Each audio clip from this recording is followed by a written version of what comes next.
On va parler de solide. Donc un solide, c'est une figure en relief conçue par assemblage de différents polygones.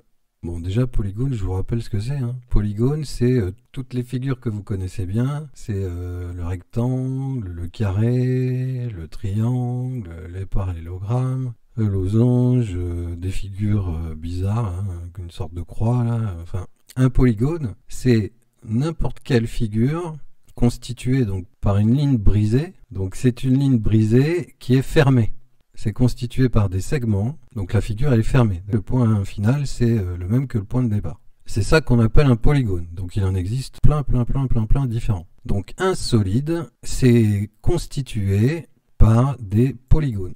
Donc par exemple, vous avez ces trois exemples là, ce sont des solides. On voit bien que toutes leurs faces sont des polygones. Vous avez des faces triangulaires, des faces rectangulaires. Là, celui-là, ici, la face du dessous, elle a 5 côtés, c'est un pentagone. La face de dessous de celui-là et la face du dessus, elles ont 6 côtés, c'est des hexagones.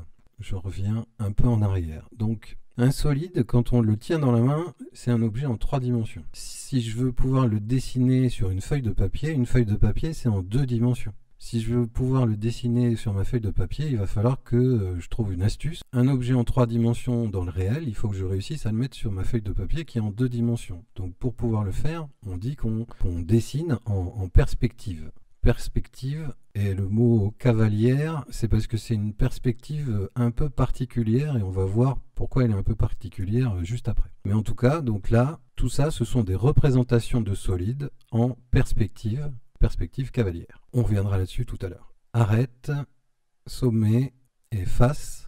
Donc ça, ce sont 3 mots de vocabulaire qui sont utilisés dans les énoncés des exercices. Donc si vous ne les connaissez pas, vous ne pourrez pas répondre aux questions. Donc le genre de questions qu'on peut vous poser, par exemple, c'est combien de faces a ce solide? Les faces, le rectangle en dessous, là, le rectangle à droite, le rectangle à gauche, ça fait 3 rectangles, plus les 2 triangles, un à chaque bout, ça fait 5 faces. Donc le deuxième, combien il a de faces? Il y a les 5 triangles, plus la face du dessous, le pentagone, c'est celle qui a 5 côtés. Il y a 5 triangles, plus la face du dessous, ça fait 6 faces. Alors, revenons un peu sur la notion de perspective cavalière. Pourquoi elle s'appelle cavalière? Parce que dans cette perspective, les faces avant et arrière sont en vraie grandeur. Ça veut dire quoi? Ça veut dire que cette face-là, par exemple, celle qui est à l'avant, là, elle est représentée en vraie grandeur. C'est-à-dire que si je mesure sur mon solide combien mesure ce rectangle, là, en longueur, en largeur, eh ben, je vais le dessiner exactement de la même taille sur le dessin sur ma feuille de papier. C'est vraiment représenté en vraie grandeur. Par contre, les faces qui sont de côté, celle-là, par exemple, en vert, sur mon solide, le solide réel que je tiens dans la main, cette face-là, ce serait un rectangle. Mais sur ma feuille de papier, je ne peux pas dessiner un rectangle, sinon je n'aurais pas du tout l'impression d'avoir de la profondeur. Je dois déformer cette face-là, et vous voyez bien, c'est pas un rectangle que j'ai dessiné sur ma feuille de papier, c'est un parallélogramme. Donc c'est pour donner l'impression de profondeur, on est obligé de déformer les faces qui sont sur le côté. Par contre, la face avant et la face arrière, elles ont les vraies dimensions. Autre chose qu'on est obligé de faire quand on dessine un solide en perspective cavalière, c'est de mettre les arêtes cachées. On doit les mettre en pointillés. Donc par exemple, sur les 2 solides là, vous voyez en pointillé, j'ai ces arêtes là. Ça veut dire qu'elles sont cachées. Ça veut dire quoi cachées? Ça veut dire que si le solide était si je prenais en photo mon solide, vous voyez, je les vois pas les arêtes. Si je les vois pas, sur mon dessin, en perspective, je les dessinerai en pointillés. Donc sur cette page, voilà, il faut retenir les mots de vocabulaire. Arête, face, sommet. Être capable de compter les arêtes, les faces et les sommets sur un dessin. Savoir que les faces avant et arrière sont en vraie grandeur et que les arêtes cachées sont dessinées en pointillés. Alors, ensuite, on va étudier des solides particuliers et on va commencer par le parallélépipède et le cube. Alors, le parallélépipède rectangle, c'est peut-être un mot que vous entendez pour la première fois, mais c'est la même chose qu'un pavé droit. C'est le nom savant du pavé droit.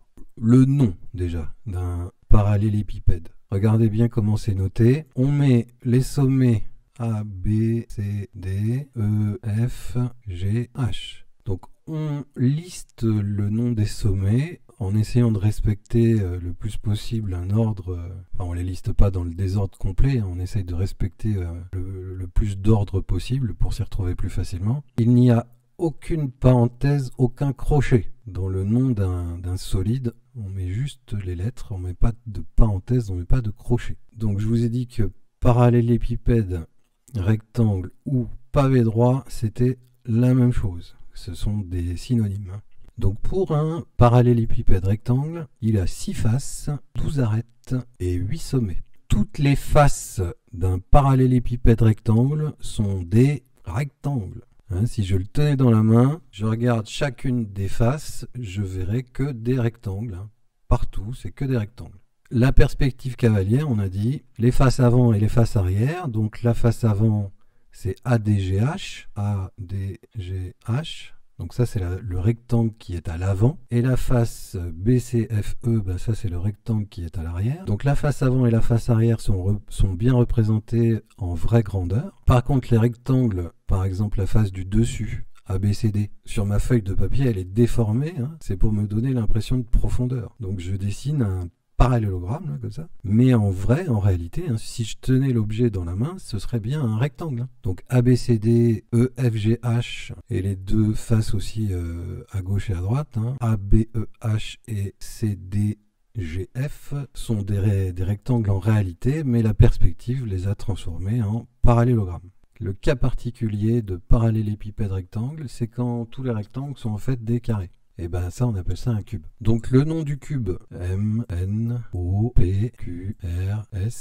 Ça me donne le nom de mon cube. Les 6 faces sont des carrés. Ça veut dire que les 12 arêtes ont exactement la même longueur. Je vous ai donné comment on note un solide, comment on note les faces du solide. Donc on met juste les lettres, d'accord? Par contre, si on parle des arêtes, les arêtes, ce sont des segments. Donc si je parle de l'arête MN, il faut que je mette la notation MN entre crochets parce que c'est un segment. Si je parle de l'arête RS, c'est pareil, il faut que je mette entre crochets parce que c'est un segment.